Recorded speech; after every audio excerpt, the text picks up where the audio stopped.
Hora de falar sobre o São Paulo com protestos marcados para a próxima segunda-feira. A torcida independente, a maior uniformizada do tricolor, programou para segunda-feira, 18 horas, na frente do estádio, o seguinte protesto, abre aspas, separando leões de hienas. Cobranças prometem ser fortes contra o presidente Júlio Casares, Carlos Belmonte, Chapecó, José Sanches, que é médico, além do preparador físico Pedro Campos. Vão haver uma série de cobranças antes da bola rolar para São Paulo e Ceará, jogo do Campeonato Brasileiro. Importante contar que nesse protesto também vai haver cobranças em relação a direito a voto nas eleições para presidente do São Paulo, mais transparência nas contas, realização de auditoria externa, fim do conselho vitalício, modernização do centro de treinamento da Barra Funda, além de demissão de conselheiros considerados incompetentes. E é aí que eu acho que a Independente está mandando um recado em relação a Carlos Belmonte, principal uniformizada do São Paulo, tem se mostrado cada vez mais contrária à permanência do diretor de futebol. Para completar, esse protesto teve hoje a divulgação da seguinte frase, abre aspas, o BO é seu, Casares, ou resolve ou renuncia, e essa pressão pode acelerar o processo de demissão do presidente, ou melhor, do diretor de futebol do Carlos Belmonte, demissão promovida, obviamente, pelo presidente Júlio Casares. Bora falar agora sobre o São Paulo, com transferência nas próximas semanas, sem render qualquer centavo ao tricolor. Goleiro Leandro, formado na base do São Paulo e que em 2022 chamou demais atenção com um gol de falta, assim como o Rogério Ceni está de saída do clube. O contrato se encerra em dezembro, hoje ele é a terceira opção no gol. Rafael é titular, Yang é reserva e ele é a terceira alternativa. O contrato acaba em dezembro e o São Paulo também nem demonstrou muito interesse em renovar esse vínculo. Diante desse cenário, Leandro já começou a escutar propostas, só 20 anos de idade, completa 21 agora no mês de novembro. E entre as maiores alternativas está jogar em um clube pequeno de Portugal. São dois os interessados, as tratativas já estão em andamento e o Leandro precisa entrar em campo. Ele não joga desde a Copa São Paulo de Juniores, ou seja, seu último jogo em 16 de janeiro do ano passado. Diante da dificuldade em ver o Leandro prosperar com o Yang e com o Rafael à frente dele, o tricolor topou liberá-lo de graça, não vai ficar com qualquer compensação financeira. Bora fechar esse vídeo para te explicar que o São Paulo terá um prejuízo de aproximadamente 20 milhões de reais com a eliminação nas quartas de final da Libertadores na noite dessa quinta-feira, com o Morumbi diante de mais de 54 mil pessoas. O São Paulo perdeu de novo para a LDU, time de qualidade bem discutível. O único gol da partida marcado numa falha incrível do Bobadilla, que relativamente sozinho acabou cabeceando, favorecendo o Medina, que avançou para marcar na saída do Rafael. São Paulo perdeu outro caminhão de chances de gols, como já havia acontecido em Quito, embora tenha jogado melhor no Equador do que no Morumbi. Verdade é que o São Paulo acabou se perdendo, especialmente depois da desvantagem, jogadores equatorianos fizeram muita cera, o árbitro também foi conivente, e o São Paulo acabou por merecer a eliminação, mesmo tendo jogado muito bem no Equador, placar agregado de 3-0 para a LDU, que já havia eliminado nas oitavas de final outro time brasileiro, o Botafogo. Nas semifinais, mais um brasileiro, agora a vez é do Palmeiras, onde o buraco me parece mais embaixo. Por que que o São Paulo perde 20 milhões de reais?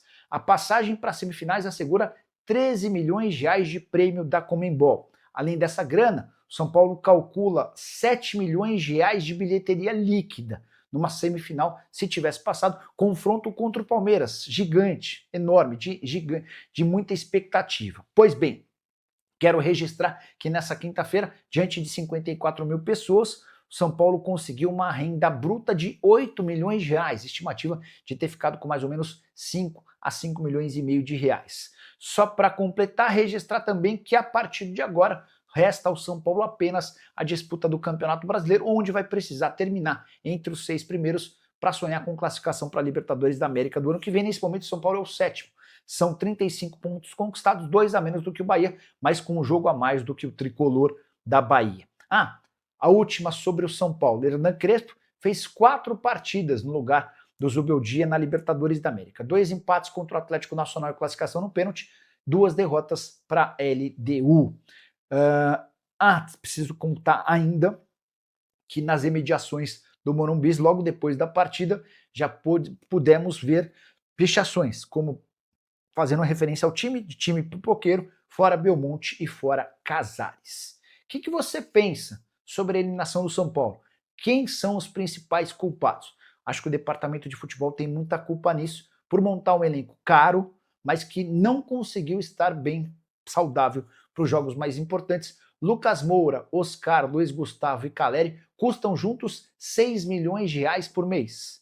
E eles não conseguiram estar à disposição. O Lucas entrou na reta final da partida sem conseguir fazer grande diferença. Usa o espaço para comentário, opina. Só não esquece de deixar like, de se inscrever no canal. Bora falar agora sobre o São Paulo, que perdeu patrocínio. A Blue Saúde, fornecedora de planos de saúde, tinha vínculo com o Tricolor até dezembro. Acordo começado na metade do ano passado e que garantiria 15 milhões de reais ao Tricolor. Pois bem, só para lembrar que a Blue ficava na barra traseira da camisa. Não se sabe ao certo motivo, mas o São Paulo foi informado sobre o interesse da Blue em rescindir esse vínculo. O contrato já foi rompido e a partir do próximo jogo, São Paulo já não apresenta mais a Blue Saúde em sua camisa. De qualquer forma, é um São Paulo que segue faturando bastante com o seu departamento de marketing. A camisa ultrapassou pela primeira vez na história a marca de 100 milhões de reais com receita graças a patrocínios, muito impulsionada pelos 78 milhões de reais que a Superbet paga pelo patrocínio no peito. Se há duas coisas que têm dado muito certo no São Paulo, departamento de marketing com publicidade na camisa e também o estádio tricolor. Na temporada passada, o Morumbi representou a segunda maior fonte de receita, somando bilheteria, sócios torcedores, shows, além dos aluguéis de camarotes. Hora de falar sobre o São Paulo, que conseguiu, enfim, reduzir em parte sua dívida bancária.